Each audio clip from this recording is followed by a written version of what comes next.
ಪುಣೆಯಲ್ಲಿ ಗರ್ಭಿಣಿಯೊಬ್ಬರು ನಡ್ಕೊಂಡು ಹೋಗ್ತಾ ಇರಬೇಕಾದ್ರೆ ಹೆರಿಗೆ ನೋವು ಕಾಣಿಸ್ಕೊಂಡಿದೆ.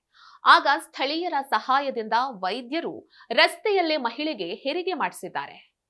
ಗರ್ಭಿಣಿ ಮಹಿಳೆ ರಸ್ತೆಯಲ್ಲಿ ನೋವಿನಿಂದ ನರಳ್ತಾ ಇರೋದನ್ನ ನೋಡಿ ಸುತ್ತಮುತ್ತಲಿನ ಪರಿಸ್ಥಿತಿ ಒಂದು ಕ್ಷಣ ಸ್ತಬ್ಧವಾಗಿತ್ತು.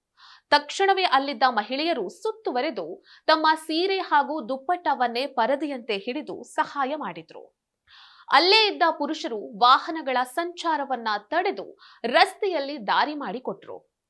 ತಕ್ಷಣ ಹತ್ರದಲ್ಲೇ ಇದ್ದಂತಹ ವೈದ್ಯರೊಬ್ಬರು ವಿಷಯ ತಿಳಿದು ಸ್ಥಳಕ್ಕೆ ಓಡೋಡಿ ಬಂದು ಸುಸಜ್ಜಿತ ವೈದ್ಯಕೀಯ ಉಪಕರಣಗಳು ಇಲ್ಲದೇ ಇದ್ರೂ ಕೂಡ ಲಭ್ಯವಿದ್ದ ಸಂಪನ್ಮೂಲಗಳನ್ನ ಬಳಸಿಕೊಂಡು ಅತ್ಯಂತ ಜಾಗರೂಕತೆಯಿಂದ ರಸ್ತೆಯಲ್ಲೇ ಹೆರಿಗೆ ಮಾಡಿಸಿದ್ರು.